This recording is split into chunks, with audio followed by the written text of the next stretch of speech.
Olá pessoal, sejam bem-vindos novamente. Essa aula aqui é sobre campo elétrico, a aula 4 do material de vocês. A aula passada a gente comentou sobre força elétrica, então eu gostaria de iniciar essa aula dizendo para vocês que a condição básica para que possa existir uma força elétrica é que exista um campo elétrico, porque o campo elétrico é o que vai proporcionar o surgimento da força elétrica. O campo elétrico ele serve justamente para analisar de que forma uma carga, um corpo com carga, modifica o meio à sua volta para promover interações com outros corpos. Vamos aqui que vai ficar mais fácil no decorrer da explicação. Aqui a gente tem a fórmula da lei de Coulomb, né, a fórmula da força elétrica, como a gente viu na aula passada. Aqui eu troquei, em vez de Q1, Q2, foi Qzão e Qzinho, mas não importa, a incógnita não vai interferir no valor final. Aqui a gente vai atribuir nomes um pouco diferentes para essas incógnitas. Primeiro, eu peguei esse Qzinho, passei para cá, dividindo para o lado da força e virou isso aqui. Força sobre Qzinho igual a Kqzão sobre D ao quadrado. Essas duas fórmulas, elas são equivalentes e elas são utilizadas para calcular o valor da força elétrica. Aliás, do campo elétrico. Nesse caso específico, eu coloquei aqui para vocês que o Qzinho ele é chamado de carga de prova e o Qzão ele é chamado de carga geradora, tá? Uma observação para vocês, o campo elétrico ele é dado em Newton por Coulomb, ou seja, ele é uma forma de, dependendo da carga que você coloca nas proximidades da carga geradora, você descobrir a força que vai estar sobre ela, utilizando o campo elétrico, utilizando essa fórmula, F sobre Qzinho, que é a carga de prova. Esse nome carga de prova, ele é por causa que aquela carga ela não vai ser utilizada, ela é simplesmente um objeto para se obter o campo elétrico de outra carga, ou seja, ela é apenas um método para se encontrar o valor do campo elétrico da carga geradora. Por isso que o nome dela é carga de prova.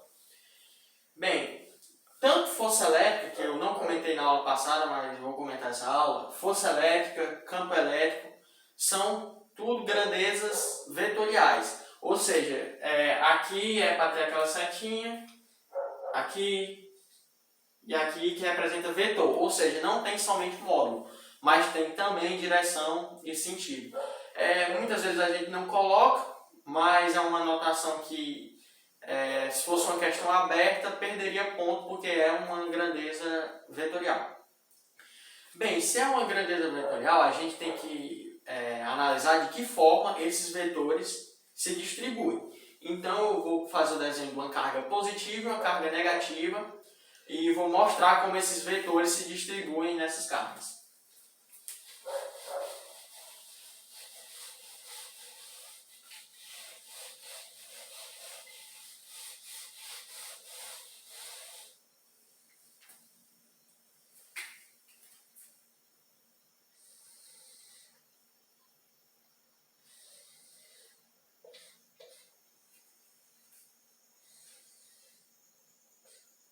Bem, aqui uma carga positiva e uma carga negativa. E eu quero pedir para vocês que guardem essa informação. As linhas de força do campo elétrico, elas saem da carga positiva e elas entram na carga negativa, sempre. Então, nesse caso, essa carga positiva ela vai estar gerando um campo elétrico saindo dela.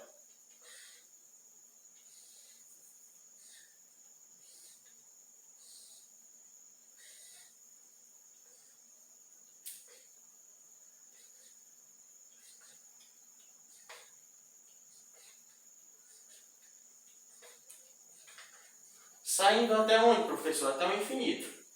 Lembrando que cada vez que ficar mais longe vai ser o campo elétrico, a intensidade vai ser menor, porque o campo elétrico é inversamente proporcional à distância ao quadrado, similar à força, né? E a carga negativa vai ser ao contrário. Em vez das linhas do campo elétrico saírem, as linhas vão entrar.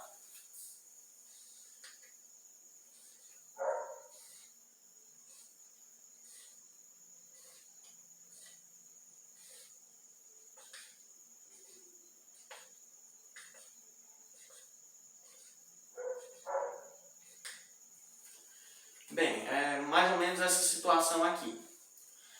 Agora, a gente vai analisar o que acontece se a gente colocar as cargas para interagirem.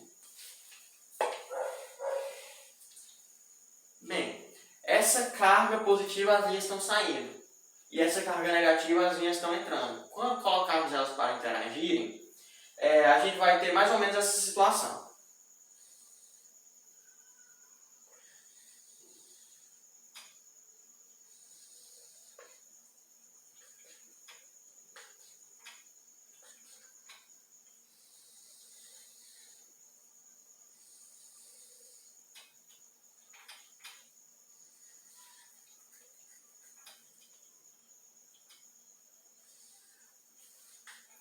Mais ou menos essa situação, ou seja, os campos elétricos eles irão interagir. É por isso que há atração entre uma carga positiva e uma carga negativa, porque há essa interação entre os campos elétricos. Uma coisa que é importante comentar aqui é o ponto elétrico em o campo elétrico, o vetor campo elétrico em uma dessas linhas. Por exemplo, aqui, para fins práticos de resolução de questão, a gente considera o vetor campo elétrico sempre tangente à linha. Ou seja, nesse ponto, por exemplo, o vetor seria esse daqui, tangente à linha, ou seja, que toca em apenas um ponto a linha do campo elétrico. Isso aqui é importante vocês saberem, tá? Outra coisa importante de comentar também é que nesse ponto, por exemplo, uma carga, um corpo colocado sobre esse ponto, ele vai estar sob a ação de dois campos elétricos, o campo elétrico desse e o campo elétrico desse. Não é porque os campos elétricos estão interagindo que seja apenas só um. Nesse caso aqui vai estar sob a ação de dois campos elétricos. Pode até ser que a questão considere apenas um, mas aí ela vai ter que especificar simplesmente o valor do campo, sem ser individual. Bem, aqui é o caso em que as cargas são opostas. E se por acaso as cargas forem de sinais iguais? Vamos analisar essa situação.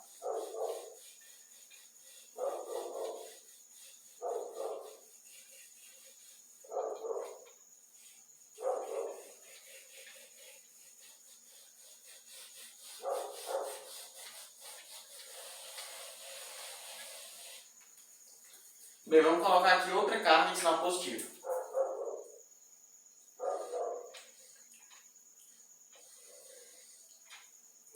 Bem, nesse caso, como as linhas são de naturezas diferentes, vamos dizer assim, elas não vão interagir. Então as linhas elas vão se tocar, mas elas vão uma linha empurrar a outra, vamos dizer assim, expulsar a outra e não vão interagir. Por exemplo, uma linha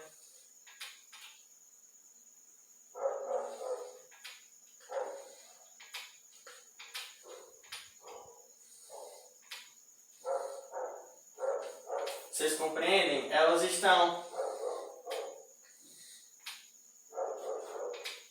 estão chegando próximas, mas estão se afastando, não estão interagindo.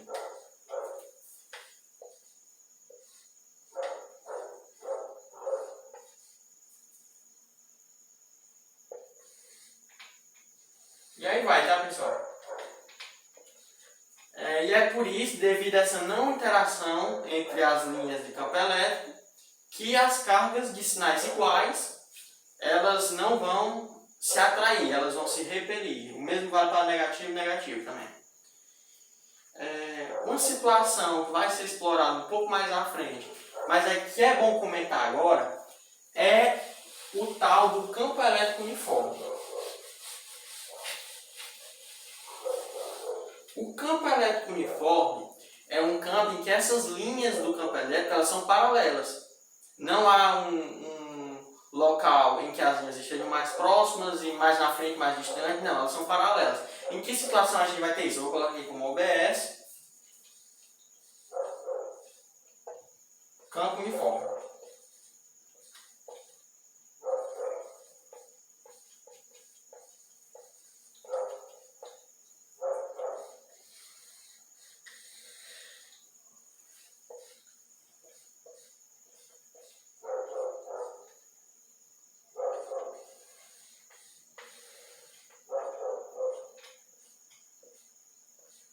Bem, aqui a gente tem duas placas paralelas, carregadas com sinais opostos. Nesse caso, na região entre essas duas placas, o campo elétrico ele vai ser paralelo. Por quê? Porque o formato das placas é um formato bem regular. Então, as linhas de campo elétrico aqui elas vão estar dessa forma.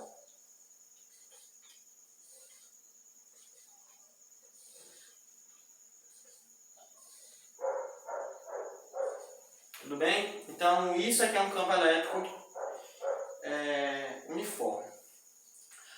Outra coisa que é interessante comentar é o campo elétrico em condutores.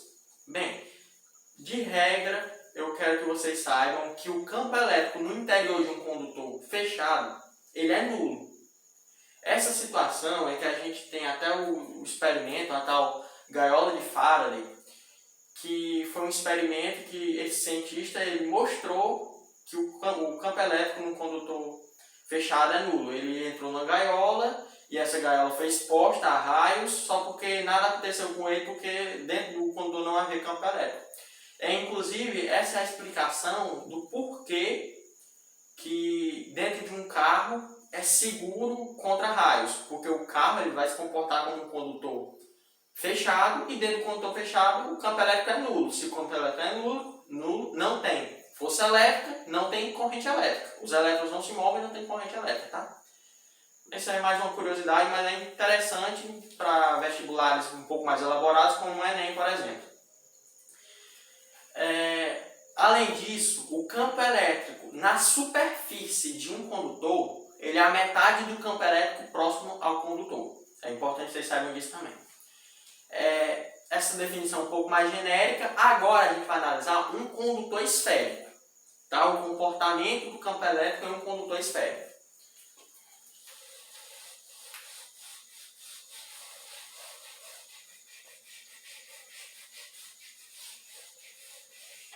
Eu vou colocar aqui como observação 2, tá?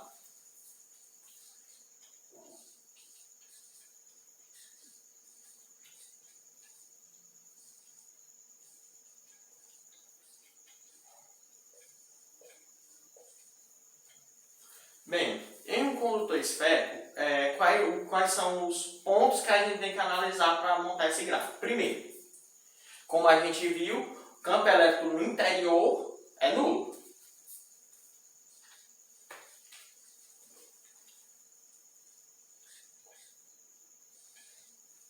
Certo? Segundo, o campo elétrico na superfície é a metade do campo elétrico próximo.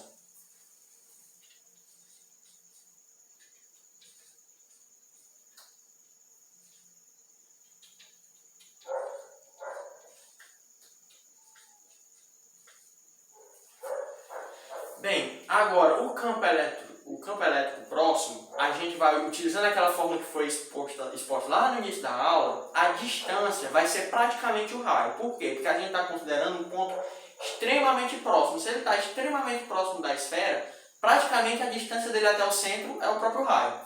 Então,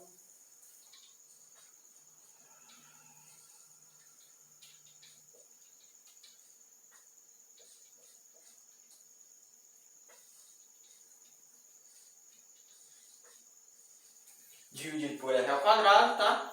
E o campo elétrico num ponto distante, eu vou chamar de ED, ele vai ser uma distância D qualquer.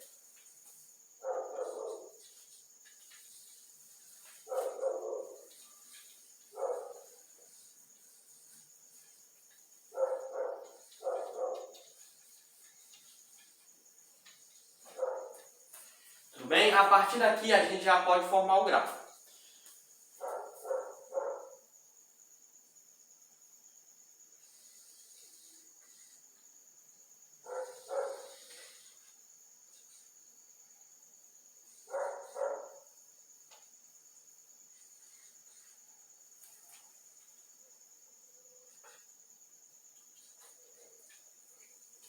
Distância em função do campo elétrico.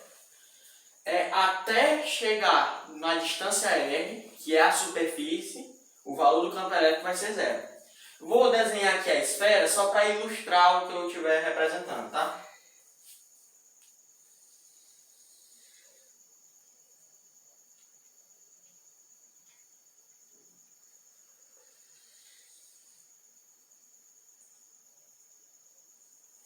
Tudo bem? Até o ponto que a distância é igual ao raio, o valor do campo elétrico vai ser zero. Então, pegando esse ponto aqui como sendo raio, a gente vai ter que o formato do gráfico nesse trecho vai estar sobre o próprio eixo das abscissas, porque vai ser zero, tá? Então,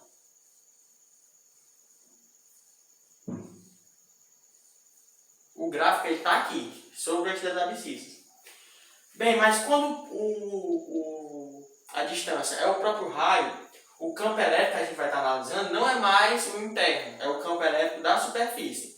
Então, bem aqui no R, é o que a gente chama, lá na matemática, de intervalo aberto. Ou seja, nesse ponto, o formato do gráfico não é mais esse daqui, já vai variar. Esse formato ele não contém esse ponto, esse intervalo, perdão. Qual vai ser agora o ponto correspondente? É o da superfície, que é 1/2 do ponto próximo. Eu vou pegar mais ou menos aqui.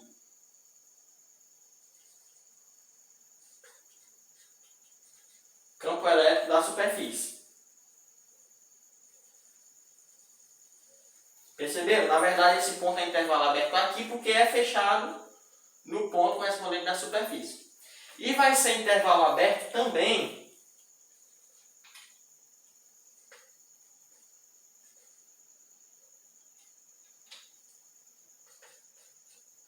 no campo elétrico próximo, porque, embora seja R também, não vai ser o campo elétrico da superfície, tá? A gente está considerando não na superfície, mas uma distância que se aproxima muito da superfície.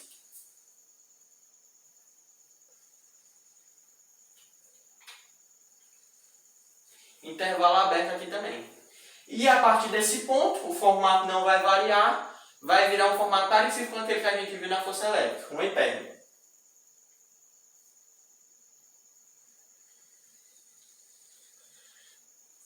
Então, tudo bem? O gráfico, ele vem aqui, zero, enquanto está no interior.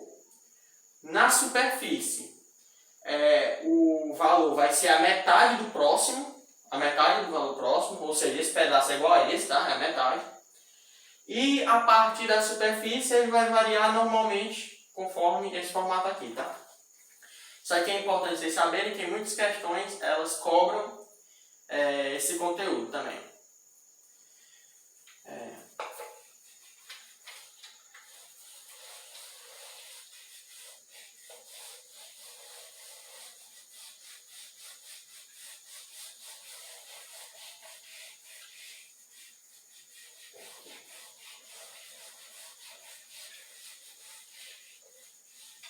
Bem, agora eu vou pegar dois exemplos simples aqui para analisar o que foi exposto na aula. O primeiro exemplo.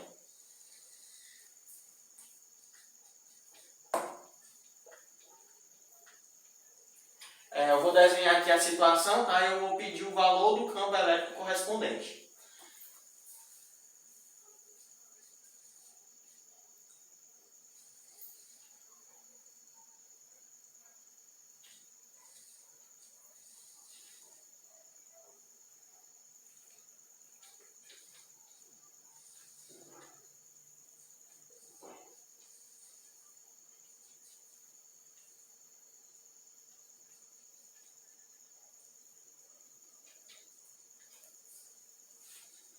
Tá? Eu coloquei aqui um quadrado, 4 cargas fixas nos cantos desse quadrado, 2 negativas e 2 positivas diagonalmente opostas.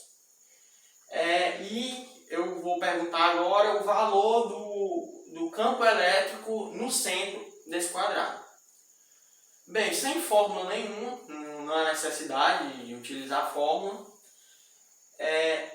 A carga positiva, o campo elétrico, ele vai estar saindo dele. Então, se eu chamar esse ponto essa carga de 1, essa de 2, essa de 3, essa de 4, vou colocar aqui.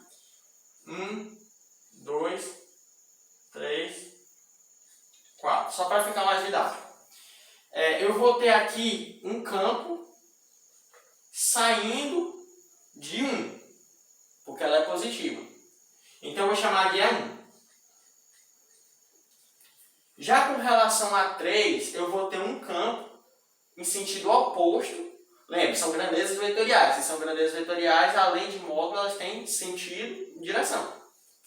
Sentido oposto de valor é 3.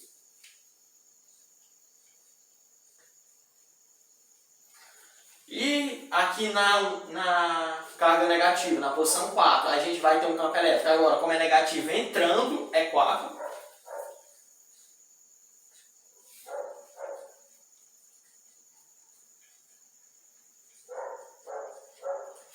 E na carga negativa Q2, a gente vai ter um campo entrando, é 2. Como essa figura é um quadrado, a gente pode afirmar que essa distância e essa, todas essas 4 distâncias elas são iguais. E como as cargas são em módulo iguais, o módulo do campo elétrico E1, E2, E3 e E4 são iguais, tá? Eu não posso afirmar que esses campos elétricos são iguais porque eles têm sentidos diferentes.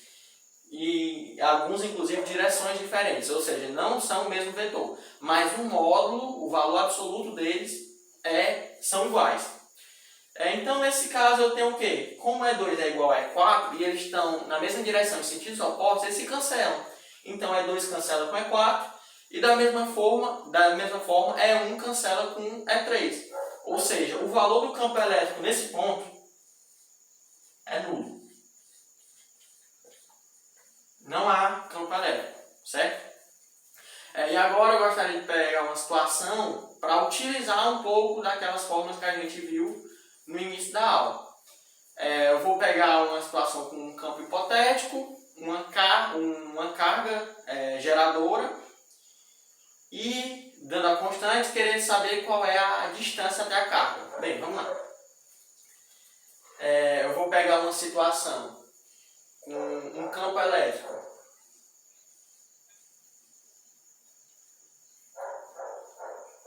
que ele vai valer, nesse caso, 9 newtons.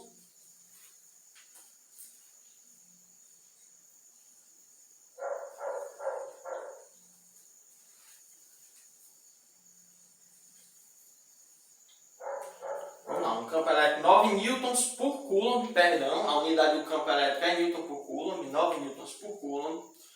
A constante eletrostática eu vou usar do vácuo, vamos supor que essa carga geradora esteja no vácuo.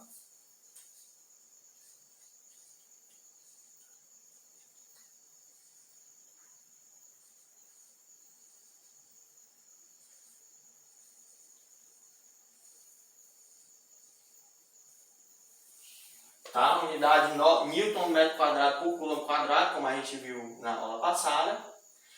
A carga, vamos supor,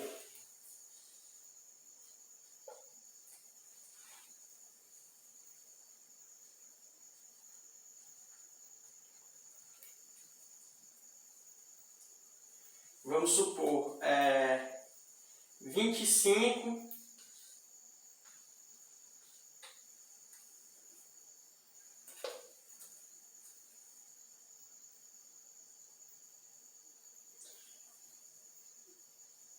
aliás, 2,5 coulomb.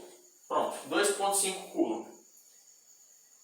Então aqui, se ele deu o campo elétrico gerado nas proximidades da carga, ele deu o valor da carga e o valor da constante, a única coisa que ele pode perguntar é o valor da distância. Então basta aplicar na fórmula que a gente colocou no início da aula.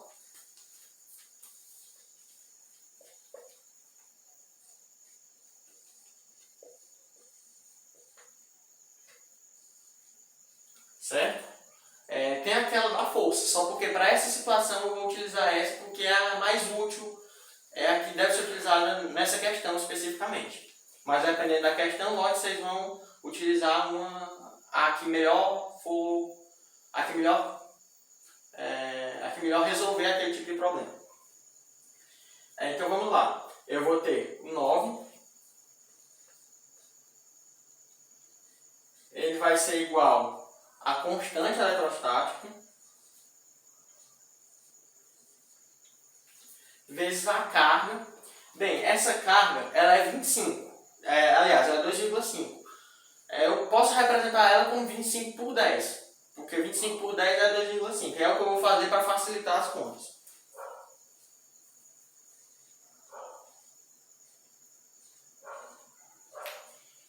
E a distância é justamente o que eu estou procurando. Bem, eu posso cortar esse 9 com esse 9, que fica 1. E esse 10 a nona por 10, eu posso simplificar e vai ficar 10 a oitava.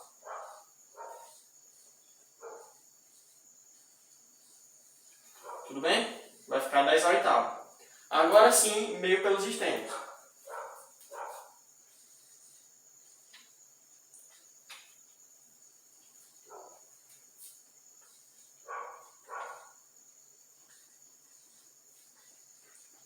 D ao quadrado igual a 25 vezes 10 ao oitavo, tirando a raiz vai ficar 5 vezes 10 à quarta.